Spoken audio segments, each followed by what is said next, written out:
Good evening, ladies and gentlemen. Welcome to Hello. Of the People. You might happen to notice that the cat is away once again.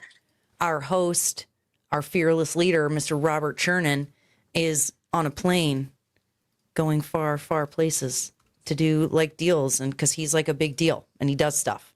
So lucky for me, Look, nice. That's right. I get Dr. Lori Fineman, my favorite co-host. You know, I love Jay. Okay, Jay, if you're watching, you know I love you. But Lori is like a special treat because it's nice to have, you know, it's good to have the estrogen. It's nice to have the ladies. You know, I talk to guys about politics all the time. This is a male-dominated sport, and you know, people. It is. It's nice when you find some other ladies that you can agree with and have some fun with. Yeah, and even just dialogue with. And I love being on here. I mean, I'm not here to fill Robert's shoes by any means, but we're going to have some fun, right? Things that like we're going to loosen it up a little bit and enjoy the hour. And I'm so thrilled that you guys invited me for this guest. I know. So we've got Melissa Mayo on. You might remember she was part of Israel Appreciation Day.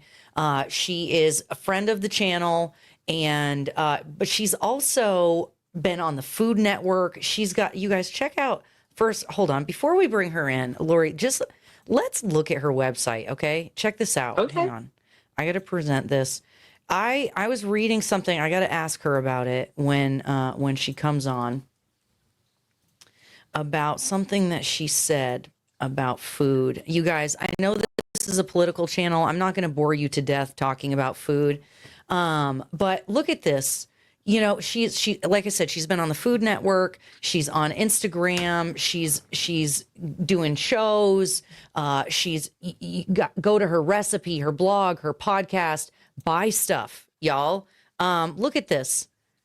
And I'm like, wait a second, you can be a cook. Okay, this is what I'm like. I love food, you guys. And a lot of times you see chefs that are really good and they do not look this good. And I'm telling you, I'm like, okay, hashtag body goals. Right.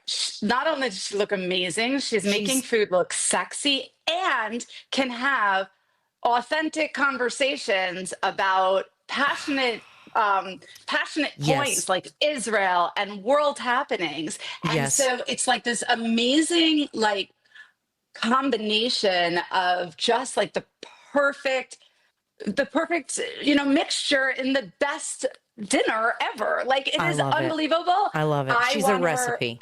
She's a recipe. I mean, I didn't insult her by calling her a recipe. I don't think. I think that's actually a compliment. But it's not going to be a dish Powerpuff Girls. Sugar, spice, and everything nice. There you go. But I'm not going to be the one who's going to try to make this dinner because it will be an epic fail. But that's the greatest thing about Melissa. Like, she's the perfect package and the most delicious meal. And you don't find that often. You don't find the whole package. So I cannot wait to hear what she has to say. Well, ladies and gentlemen, without further ado, Miss Melissa Mayo. Hello, ma'am. Guys, you're making me blush. And I can honestly say I'm a self-taught cook. I've taught tens of thousands of people through my research challenges, and everyone can cook. So Dr. Lori, there is no exceptions. And I actually generally like to teach people, even though they have like 450 recipes on my website, how to cook without a recipe. And the most important thing is three things: taste, and taste. Because I grew up with a Jewish mama who would say, taste, does it need more salt? Taste, does it need more sugar? Bite it. Is it raw? Taste, what else does it need? So as long as you have a set of taste buds, you can cook. I like it. Okay, well, my anxiety just went up, the fact that we're not going to use a recipe, because, and that's bad when the doctor's anxiety goes up, but you're saying don't do a recipe. Like, no, I need to like follow, or it is going to literally explode in the oven. So we're going to have to curb that conversation and deal with my two left hands, or two hands that don't communicate with each other when I'm cooking. You're so funny. So, will hold you to that because my kids would be Well, thrilled how if about I one could cook. day that you're in the Los Angeles area? I'll teach you how to cook without a recipe.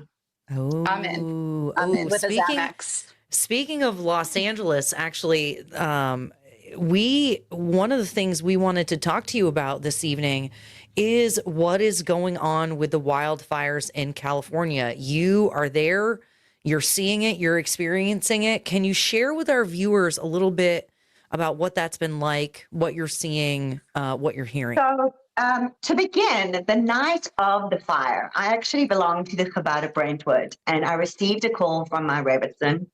This was when everyone was evacuating PCH. And she said to me, this is the Tuesday night. Malka, they need food. Picking up 100 kosher pizzas, and we're getting Gatorade, and we're getting waters, and we're going right to the front line. So actually, the night of the fire, I actually had the experience of going through 12 police checkpoints on PCH. Oh, wow. The winds were so strong that it felt like my car was going to flip. And we actually delivered food that night. And at that point, the firefighters didn't know yet that there was no water in the reservoir, and that fire hydrants themselves were going to be empty. Wow. So my daughter had gone to Pali High, and when I woke up in the morning and I saw that Pali had burned, the first thing I did is I reached out to my rebbitzin, whose brother is Rabbi Zushi at the Palisade. And I said to her, you know, did the Chabad burn? Because I hadn't looked yet. It was just my natural reaction. I have a lot of friends that go to that Chabad, a lot of people who live in that area. And she said to me, oh, no, they just lost a car and a storeroom, but the Chabad is standing. So, hallelujah. Fast forward, I think to myself, obviously the fire kept going Malibu way. It was blowing that way anyway when I left. And I called my friend in the area to check on her. And the first thing she said to me is, it's gone. It's all gone. And the entire morning, the calls went like that. It's gone. It's gone. It's gone. So it burned the Palisades charter. It jumped over the Chabad, which my rebbitzin would say has something to do with the fact that there are missiles on the door, and then it continued to burn. But the worst, most shocking thing about the entire fire was that there was no water in the river. And the fire was moving at a rate of like 4 football fields a minute, and everything was igniting. And I actually just was alerted to the fact that you can test your water today. And there is over 9 toxic chemicals in our tap water right now. I'm in the Century City area near Beverly Hills, including arsenic, uranium that's coming out of the tap water. A lot of my friends, their homes are gone. The air quality, I've got air purifiers running in every part of the home. And they're saying that the water itself and the air quality itself in Los Angeles will have detrimental effects for the next 2 years. I would imagine, because think about all of the toxic chemicals that just burned down and are now leaching into the groundwater. Yeah, especially because it wasn't like a wildfire of brush and trees. Right. A lot of the homes were predated with lead and plastic and all the plastic and friends of mine said it happened so quickly. They didn't get to walk out with one thing. All you see left of their house is a foundation and like a chimney. And the worst thing is that so many people who paid insurance for 75 years had their policies canceled at that point in time. It's revolting. This is infuriating to me. However, where I want to go with this, I mean, this trauma is going to be lingering forever. And, you know, I love the Chabad story, but I think something good might be coming from this. And now I need you to correct me if I'm wrong here. What is the climate over there politically? Because are there people who are now so angry that there was no water, that our insurance policies got canceled? Is Hollywood starting to push back against the political drive, or are they still believing that I wish there was more pushback. I really do. And like, I do not believe Newsom and Brash should resign. I believe they should be jailed because the warnings were all along, like there. The brush was not cut back. They were filtering water that should have been going into our reservoirs. How do you have a reservoir that has 170 tons of water empty so that some Because tiny the little cover. fish can thrive? And I will say something to you, and I know this is a political channel. I don't want to be a conspiracy theorist, but I've lived Wait, get your tinfoil hat, girl. Yes, I've got one right here Can I for have you. my tambourine? Okay. Yeah, So girl. let me tell you my conspiracy theory. So I grew up in South Africa. I moved to LA 25 years ago. And one thing that always characterized LA to me was it was a pretty flat city. You know, there were three buildings, three levels. I never understood, and they said, well, it's an earthquake capital. You can't build up. Yeah. But I happen to live in the Century City area where the 405 and the 10 split. It's actually the middle of the city. So I'm a couple of blocks from Beverly Hills. Beverly Hills, thank God, the mayor, Lily Bosi, who's amazing. She looked after her police force. She looked after her firefighters. And there was water in her reservoirs. But what happened was they put down the metro. And when they put down the metro from downtown to the beach, all of a sudden around me, buildings started going up the level of like Manhattan skyscraper. Now, you can say I'm crazy, but 10 years ago, I turned around and I was like, I don't know what's going on, but how are they building so high? And I looked it up, and it was if you were in a certain mile radius of a metro station, you could build up. So at that point, 10 years ago, I Googled something called LA Metro 2060. And the Metro 2060 crisscrosses the entire city. Now, I live very close to what is the West Side Pavilion, or that used to be the old West Side Pavilion, which Google bought over COVID and spent $1 billion remodeling. They were supposed to make Google head offices. And I live on the other side of me is the Century City Westfield Mall. Well, what ended up happening is they turned the Google head office into the hub that is going to bring the metro from Van Nuys through Sherman Oaks, through Westwood, all the way through the West Side Pavilion to the LAX airport. And all the lines just so happen to end up exactly at the beach where everything burned. If the fire was so hot, why did the tar not burn? How did it jump over? Why was there not water? So the only way that they could clear out the city to put down this, and the same thing happened in Hawaii, and the same thing happened in Perth or Melbourne, somewhere in Australia. These plans have been in place, and if you Google it, you will see every single one of the main lines ends up at exactly what has burnt. And the only reason that the metro does not run above the ground in Beverly Hills was the mayor said it needs to go under the city. Barbara Lazaroff, she's Wolfgang Puck's ex-wife, runs Fargo. They made the metro go under Beverly Hills. They made the metro go under Beverly Hills High School. It's the only part in this entire city, because Beverly Hills is a separate city, where she said no to having an above ground metro. But the only way you can build a metro that you designed 10 years ago, where the second you're in 5 miles of it, you can start putting up a Manhattan skyscraper, is to clear the land. And it makes me nauseous, because I have been saying for a long time, they're building LAX. LAX has got its metro hub. It's going to run from Century City all the way through to the valley. They have to clear some land. Yep. And this is, that whole like great reset thing.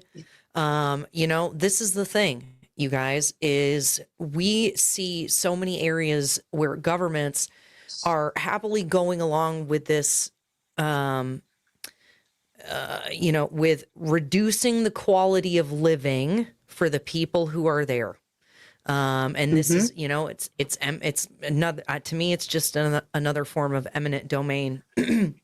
So something I wanted to speak to you about, you mentioned being from South Africa, and we see these land grabbings and that, or seemingly, allegedly, Alleged. Google. Okay, allegedly YouTube. We're just saying it looks kind of weird, but over in South Africa, where you're from, that is actually happening. It's been happening before I left. Yes. 25 years ago, it's been happening that, and Mandela's regime, he was a peacemaker. He came out wanting to make friends with the white farmers. He was a role model of how to go, from one government to another. He was actually elected by a 75% majority, which means even the white people voted for him. And he just decided what he'd learned in prison from studying the greats and from becoming a lawyer is that you don't make peace by, hating on your enemy. You're taught to hate and that we're taught to love.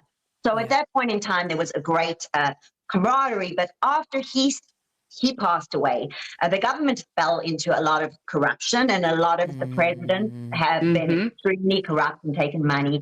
And my friends who were in farming and potatoes, and I have a large South African audience, a large Jewish South African audience around the world, will tell you that they have been killing the farmers for over 20 years. Yeah. They have been reappropriating land and dividing it. Look, South Africa just left like 30, 40 miners in a mine to die. What? Crazy. Wait, So companies were hiring miners to go into the mines that had been closed down and, go through whatever had been already mined to look for gold or like whatever soul metals wraps or were there. whatever? And the South African government literally surrounded them from the top, did not send water in. A lot of them came up dead.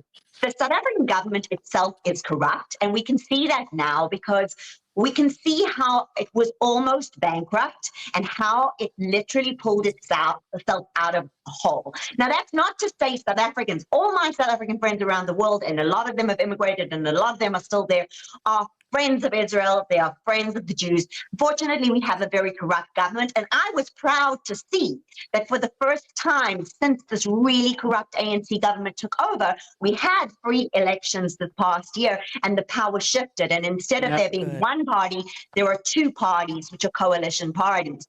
But there has been, to explain to you that when I go back and I visit my friends, I can be driving out of the airport and there are no traffic lights. I can be in the middle of the mall and there's a rolling blackout. There are certain parts of the day where this has been going on for 10, 15 years, where there is actually no energy. Basically, it's like a rolling blackout and load shedding. So everything is owned, Eskom, everything's owned by the government, and there's been a lot of taking money. And so how South Africa found the funds to get involved in the ICJ in a case against Israel, where they have the highest murder rate in the world. Most of their people are starving. Most of their people don't have homes. Most of the people don't have water. Most of the people don't have electricity or houses. And it's unaffordable to live. I mean, I can tell you, I've traveled the world and I find it very expensive to get groceries in South Africa. There's a lot of corruption. I'm glad to see the shift in power, but there is nothing new about them murdering the farmers and reappropriating the land. There's absolutely nothing new about it. It's 20 years old. Yeah. And there's so many South Africans who have come to America over the years. I mean, we have a huge South African population where we're at. Same in Austin. And we came in, and I'm not opposed to immigration. I came in with a legal channel. Legally? You came in legally? I You're did. a legal immigrant. We like legal immigrants. Right. Like, it's not a hard concept. I don't think a country should be closed to immigration because it grows the country, but come through legal channels, get your L1 visa, spend your time. Right. I came in with a MBA, 5 years of working experience. I transferred to a company I'd worked for in South Africa, and it still took me like 3-4 years to get like a green card. Come in through legal channels, pay your taxes, contribute. It's not very difficult. So what do you think about Trump's order to cut funding to South Africa over the land policy? Breaks because a lot of that funding, unfortunately, will impact a lot of people who are dependent on HIV treatments and things like that. But I think that's a large HIV population. And some of that aid is going to go to patients who that 3-4 months is going to feel like an infinity. Forever. Who are relying on that aid for HIV. Oh, wow. Does it actually get to them? That's a It good does. question. Okay. About, Okay. America has helped with the AIDS epidemic in South Africa considerably with getting treatment. And while we are fortunate now to live almost in a world where HIV doesn't exist anymore, fortunately in South Africa it's still rampant and a lot of people do rely on the medication. So I'm bringing this to you via the South African Jewish Journal and reports on how the Jewish community are feeling about it. As you know, we care for humanity. I was just seeing something this morning which was so out there. It was a woman who's fully Shomer Shabbat, and she's got her headscarf on, and she's literally saying in the Torah, you're meant to feed your animals first before you feed yourself, before you feed your family. So the Torah actually respects all religions. We respect all people. We think every life is important. If you're inhaling and exhaling, it doesn't matter. So that's been the biggest hard downside of Trump withdrawing the aid is it's going to affect people who rely on HIV support. Yeah. Okay, Yeah. but you're bringing up a really important part here, because this is the discussion that I get into quite often with my American Jewish friends, right? Yes, this is what it says, and we need to be compassionate and we need to open our hearts to everybody, and that is what it dictates to us. However, at what point do we say, oh, no, right? Yeah. Burning, raping, Does it become pillaging, enabling? right? Are we like, what's going on here that we can't, and I'm speaking, when I say we now, let's talk Israel, right? Israel's sitting here saying, wait a minute, we're held to this different standard because we know that we are supposed to be caring, compassionate, what have you. But at some point, the Rebbe has said from even the first war, cut off the head of Damascus. If you know the story behind the Rebbe and the last major war we had, basically some of the Israeli generals went to the Rebbe for a consultation. And it is said in the Jewish religion that as long as the temple or the Beit HaMikdash has not been built, it exists somewhere in exile, and that changes over the years.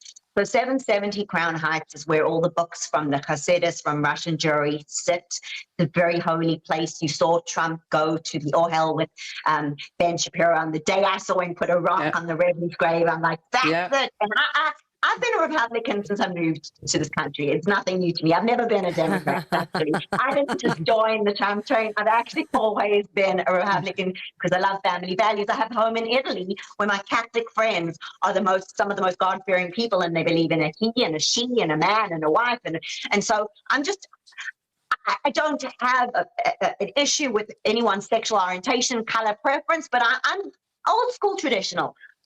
But the generals at that point in time went to the Rebbe and they asked for a blessing, and the Rebbe somehow gave account of how many people had died in the war. And the general said, that's not the correct number. And anyway, he said, well, what do you have for me? And he said, you have to turn around. You're being got this war on all fronts. This is the Nakba war. You have to go and you have to cut off the head of the snake in Damascus. You have to march in and you have to cut off the head of the snake. And they thought he was insane. When they came back to Israel and they were having a strategy meeting, what ended up happening was one of the generals gave account of how many soldiers had died, and it was exactly the number the Rebbe had said. So they got in those days on an old school phone, and they called him and they said, how did you know? And he said, because every soul that comes into this world and leaves this world passes through this room. So they said, so what advice do you have? And he said, be strong. And you will see him, even years ago, he's saying you need to control Gaza. You cannot negotiate. Israel is in a fight for its life. If you're actually taking what the Torah says, we're in the times of Mashiach, brick by brick. yes. And the bricks that build the physical third temple are not physical bricks. They are our kind deeds. They are our compassion. They are our charity. They are how we embrace humanity.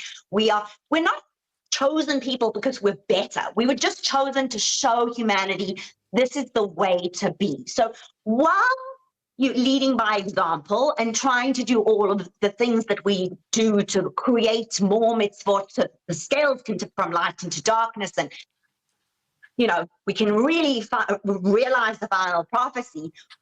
The Rebbe was always firm. We have to defend Israel and the safety of Israel first at all costs. And on that, So that includes let's do anything more than tell Benjamin Netanyahu, abolish them. As a religious man, because we all know that when we win the final redemption prophecy, my mom and my dad will come back, the Holocaust survivors will come back. The Christians know this too. They believe in the final resurrection. They believe in the final prophecy of Mashiach. And the real truth is, even the Middle East are afraid of it, because the Middle East, really, the Quran is written by 5 Jews, if you can actually believe that. It's written by 5 Jews. And, they're not afraid of when they say the river to the sea, the Torah says this river is the Euphrates and the sea is the Mediterranean. So when they created their campaign against Palestine and started educating everyone to hate the Jews, they were more scared of what the Torah said, is that God has gifted us the whole Middle East. We've given back land for peace. We've left Gaza in 2005 functioning, a beautiful place with gardens and things for peace. We gave away Egypt. We gave them back the Suez Canal. We kept giving away land for peace. What the Middle East are afraid of is not that the Jews want more land. They're afraid of what the Torah and then the Bible and then the Quran have all reinforced, which is a covenant between God and the children of Israel to give them the land. And they have so been afraid of this prophecy that they have indoctrinated their countries and their people and their children to believe that it's the Jews that want more land, as opposed to this is the promise God made to Abraham on day one. Even the day God told Abraham, I'm giving you the land from the Euphrates to the sea, he also said you will be in exile for 400 years. He foretold us going out. He foresaw us coming back. So, we just have to stay in the light. We have to just keep being good human beings. But we've seen this before. And the most important thing, I think, as Jewish people now, which make us weak, is fighting amongst ourselves. Every time the people in Israel are fighting between each other on what to do and how to do it, the terrorists and the Arab world read this as a sign of weakness. God has punished us multiple times for not standing with our own. He's wiped us out. In the desert, he told the Levites, kill half of the Jews. Most of the times we've been wiped out, God was actually cleansing us because we're not listening to him. Okay, well, wait, hold on. Let's not have that conversation. That sounds like something will get us kicked off of YouTube. So even if it is true. So let's just take a moment. We're going to take a quick break to say thank you to our sponsor, ASIC, American Center for Education and Knowledge, and Defenders of American Freedom. We'll be right back with Melissa Mayo, but keep that same energy, because when we get back, we're going to talk about Trump's plan for Gaza, making it a beach resort, I guess, or something like that. So we'll be back in a second, guys.